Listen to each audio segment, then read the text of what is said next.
Hello everyone, Assalamualaikum and welcome back to my YouTube channel Arbab's literature world. Hope you all are fine. So आज की इस video में हमने कुछ ऐसे फैक्टर्स को डिस्कस करना है जो अफेक्ट करते हैं जब हम सेकंड लैंग्वेज को एक्वायर कर रहे होते हैं। सेकंड लैंग्वेज वो लैंग्वेज होती है जो हम खुद से सीखने की कोशिश करते हैं और फर्स्ट लैंग्वेज हमारी नेटिव लैंग्वेज होती है जो कि इनबॉर्न होती है। और आज की वीडियो में हमने सेकंड लैंग्वेज एक्विजिशन के फैक्टर्स को डिस्कस करना है जो कि इफ़ेक्ट करते हैं हमारी लर्निंग के टाइम। नंबर फर्स्ट में हमारे पास आते हैं इंटरनल फैक्टर्स, सेकंड में एक्सटर्नल फैक्टर्स एंड थर्ड में अफेक्टिव फैक्टर्स। इनकी सब हेडिंग्स को, सब पॉइंट्स को हम वन बाय वन डिस्कस करेंगे। तो चलिए आज की इस वीडियो को शुरू करते हैं।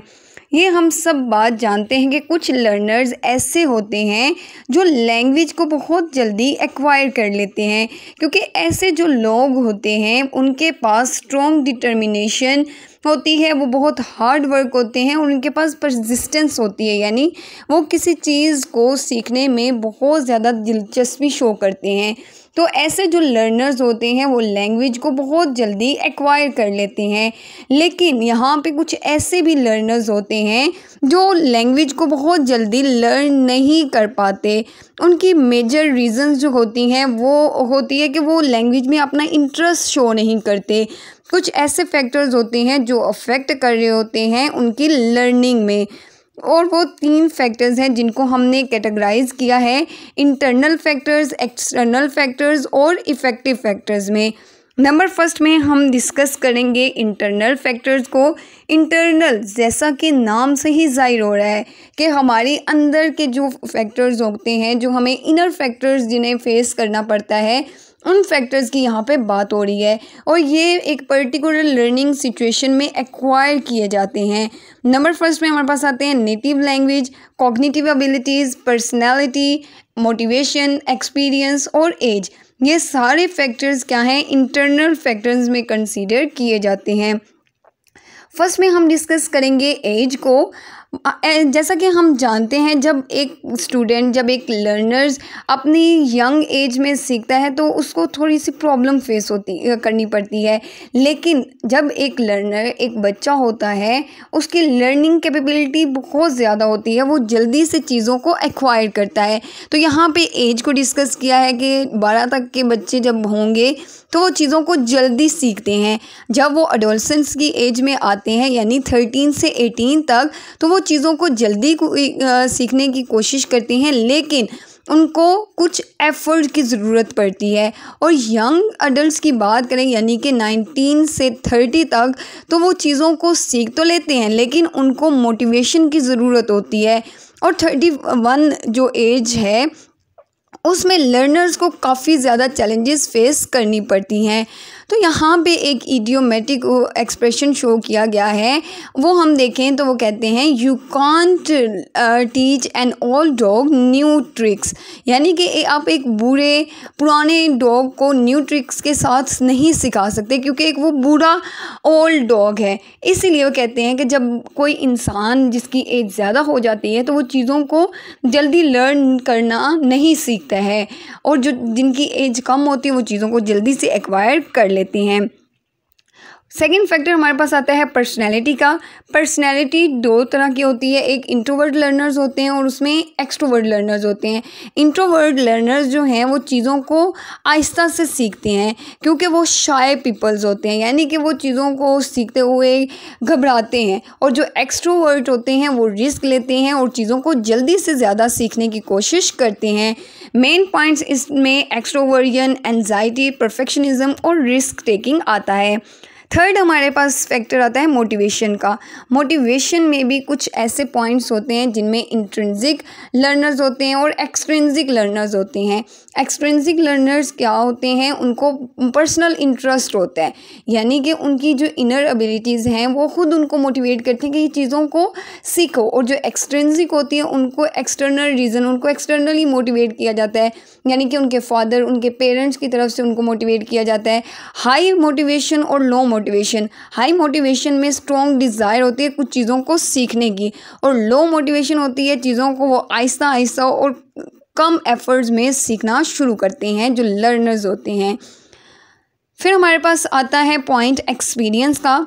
एक्सपीरियंस में ऐसे फैक्टर्स होते हैं कि कुछ जो लर्नर्स होते हैं वो जब फॉरेन कंट्रीज़ में जाते हैं, चीज़ों को लर्न करते हैं, तो उनके पास एक्सपीरियंस आता है, तो वो जल्दी से ज़्यादा लैंग्वेज को एक्वायर करते हैं, जल्दी सीखते हैं, क्योंकि उनके पास एक्सपीरियंस आ जाता है कि लोग कैसे बोलते हैं, उनकी लैंग्वेज कैसे है।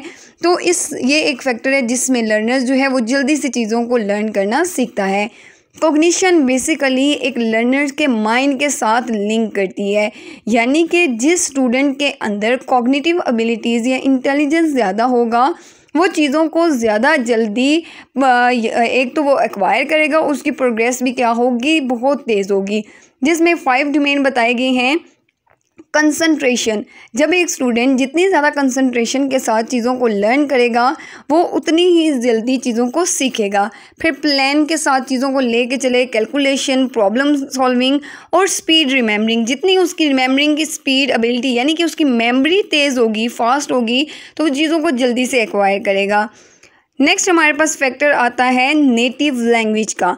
कुछ लर्नर्स जिनकी नेटिव लैंग्वेज उस टारगेट लैंग्वेज के साथ मैच कर रही होगी, सिमिलर होगी, तो चीज़ों को जल्दी सीखेगा, और जिनमें कुछ डिफरेंसेस होंगी तो वो उनके लिए थोड़ी सी लैंग्वेज को सीखना मुश्किल होगा।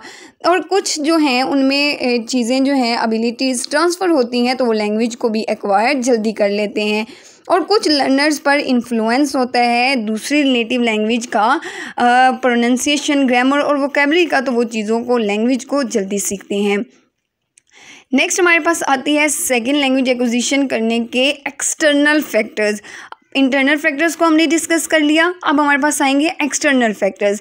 एक्सटर्नल फैक्टर्स कौन से फैक्टर्स होते हैं? जो हमें बाहर से फैक्टर्स मिलते हैं। इंटरनल यानी कि हमारे इनर फैक्टर्स और एक्सटर्नल आउटर फैक्टर्स, जिसमें हमारे पास आता है curriculum, instruction, cultural and status, motivation. Motivation भी कौन सी? Extrinsic motivation. Access to native speakers हमारे एक्सटर्नल फैक्टर्स आएंगे। करिकुलम क्या होती है? एक्टिविटीज़ होती हैं, यानी कि सिलेबस से हट के जो चीज़ें सिखाई जाती हैं वो हमारे करिकुलम में आती हैं, जिसमें रेलिवेंट गोल्स के मुताबिक हमें एक्टिविटीज़ करवाई जाती हैं, कंटेंट के रिलेटेड इफ़ेक्टिव मटेरियल्स टीचर्स जो हैं वो लर्नर्स को प्रोवाइड करते हैं ताकि वो चीज़ों को जल्दी से जल्दी सीखें। सेकेंड हमारे पास फैक्टर आता है मोटिवेशन का। मोटिवेशन भी कौन सी? जो एक्सट्रिंसिक हो, यानी कि बाहर से जो मोटिवेशन मिलती है वो हमें पेरेंट्स से मिलती है, टीचर से मिलती है, कोलीग से मिलती है, फ्रेंड से मिलती है। जितनी मोटिवेशन अच्छी हमें बाहर से मिलेगी उतनी ही जल्दी जो लर्नर्स हैं वो चीज़ों को लर्न करना सीखेगा, बजाय उन लर्नर्स के जो चीज़ों को जल्दी नहीं सीखते हैं। थर्ड हमारे पास पॉइंट आता है इंस्ट्रक्शन। इंस्ट्रक्शंस क्या होती हैं? जो बेटर इंस्ट्रक्शन जिस लर्नर्स को मिलेंगी वो जल्दी एक्वायर करेगा लैंग्वेज को। इंस्ट्रक्शन में क्या है? टीचर्स की क्वालिटी है। टीचर्स एक स्टूडेंट को, एक लर्नर्स को कितने अच्छे तरीके से मोटिवेट और गाइड करेगा, ये उस चीज़ पे डिपेंड करता है कि लर्नर्स कैसे सीखेगा। और टीचर की जितनी ज़्यादा एबिलिटीज़, जितने अच्छे मेथड्स होंगे, उनके फीडबैक्स अच्छे होंगे, क्लासरूम इन्वायरमेंट अच्छा होगा, और उनको जो लर्नर्स को है वो सपोर्टिव और इंटरेक्टिव क्लासरूम इन्वायरमेंट मिलेगा, तो लर्नर्स उतनी ही जल्दी सीखेंगे। कल्चर एंड स्टेटस भी एक बहुत इंपॉर्टेंट फैक्टर आता है लर्निंग को एक्वायर करने में, यानी कि कल्चरल फैक्टर्स जो हैं वो इन्फ्लुएंस करते हैं लर्निंग स्टाइल और मोटिवेशन पे। Socio economic factor, status and power, ये जो सारी चीज़ें हैं ये भी एक लर्नर्स पर काफ़ी ज़्यादा इफ़ेक्ट करती हैं। कल्चरली और सोशली हम देखें तो जो लैंग्वेज है वो वेरी करती रहती है, चेंज होती रहती है। जैसे ही लैंग्वेज वेरी करेगी, चेंज होगी, तो वो लर्नर्स पर भी इफ़ेक्ट करेगी। Another point is about access to native speakers. Access to native speakers का क्या मतलब?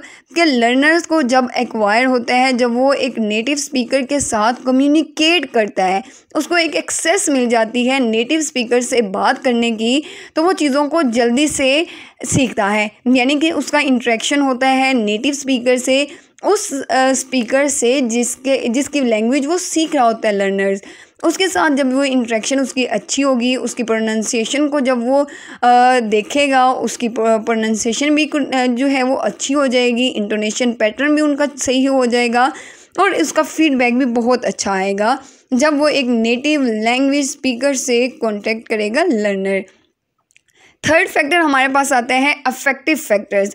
अफेक्टिव फैक्टर्स बेसिकली हमारे इमोशन के साथ अटैच होते हैं, यानी ये हमारे इमोशनल चीज़ों के साथ इन्फ्लुएंस होते हैं, जिनमें self esteem, inhibition, risk taking, anxiety और एम्पैथी के फैक्टर्स आते हैं। सबसे पहले हम डिस्कस करेंगे रिस्क टेकिंग। जब एक लर्नर चीज़ों को सीखने के लिए रिस्क लेता है, यानी कि वो कहता है कि ठीक है या गलत है, मुझे ये चीज़ सीखनी है, तो वो चीज़ों को जल्दी एक्वायर करता है। और एक जो लर्नर है वो रिस्क लेता ही नहीं है, सीखने की कोशिश ही नहीं करता, तो उसके लिए वो लैंग्वेज एक्वायर करना काफ़ी ज़्यादा मुश्किल हो जाता है। सेकेंड पॉइंट हमारे पास आता है सेल्फ़ इस्टीम का। सेल्फ़ इस्टीम का मतलब होता है इज़्ज़त नफ्स, यानी कि एक लर्नर जो है वो कहते हैं कि अगर मैं ये बात करूँगा तो मेरी जो है वो इज़्ज़त पे आँच आ जाएगी, यानी कि लोग मेरे बारे में क्या सोचेंगे, मेरी एक अच्छी इमेज बनी हुई है। तो इसकी वजह से वो जो लर्नर है वो अपनी लो मोटिवेशन, लो सेल्फ़ इस्टीम की वजह से, एंजाइटी की वजह से चीज़ों को जल्दी नहीं सीखता है, जिसकी वजह से वो लैंग्वेज को एक्वायर नहीं कर सकता और लैंग्वेज उसके लिए एक हर्डल बन जाती है। थर्ड पॉइंट हमारे पास आती है इनहिबिशन। इनहिबिशन का मतलब होता है हिचकिचाहट, यानी कि जब एक लर्नर चीज़ों को डिफेंड करता है, चीज़ों को प्रोटेक्ट करने की कोशिश करता है, अपनी सेल्फ़ इमेज को प्रोटेक्ट करने की कोशिश करता है, तो वो चीज़ों को जल्दी नहीं सीखता, क्योंकि उसको एक ये इनहिबिशन जो है वो ख़त्म करनी होती है। सेल्फ़ इमेज प्रोटेक्ट करना, डिफेंड करना, ये सब चीज़ों को ख़त्म करके आहिस्ता आहिस्ता अपनी लैंग्वेज को सीखने की कोशिश करनी होती है। जब वो आहिस्ता आहिस्ता सीखेगा तो वो लैंग्वेज को एक्वायर कर सकता है। एंजाइटी एक अदर फैक्टर है जिसकी वजह से जो लर्नर है वो चीज़ों को जल्दी से नहीं सीख पाता, क्योंकि उसके पास ये होता है, फियर होता है एनवायरनमेंट का, सोशल होता है, कल्चर होता है कि सोसाइटी क्या बोलेगी, एक एंजाइटी, एक टेंशन होती है, और वो फियर, वो टेंशन, वो डाउट, वो जो फीलिंग्स हैं, जो अनईजीनेस है, वो उसके लिए एक हर्डल का काज बनती है। एम्पैथी यानी कि जो चीज़ें हैं, फीलिंग्स हैं, एंजाइटी है, और ये रेफ़र करती है इंडिविजुअल्स की एबिलिटीज़ के मुताबिक कि जो लर्नर है वो सेकंड लैंग्वेज को एक्वायर करने के लिए कौन कौन सी चीज़ों को, इमोशंस को देखता है, यानी उसमें न्यू पर्सनैलिटी, न्यू कल्चर आ जाते हैं, और ऐसे कल्चर जो इफ़ेक्ट करते हैं उसके अपने एक्सपीरियंसेस के साथ।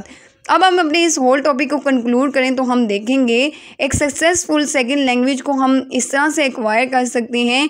इन फैक्टर्स में एज और मोटिवेशन जो फैक्टर्स होते हैं वो काफ़ी ज़्यादा इंपॉर्टेंट होते हैं, जिससे लैंग्वेज जो है वो जल्दी एक्वायर की जा सकती है।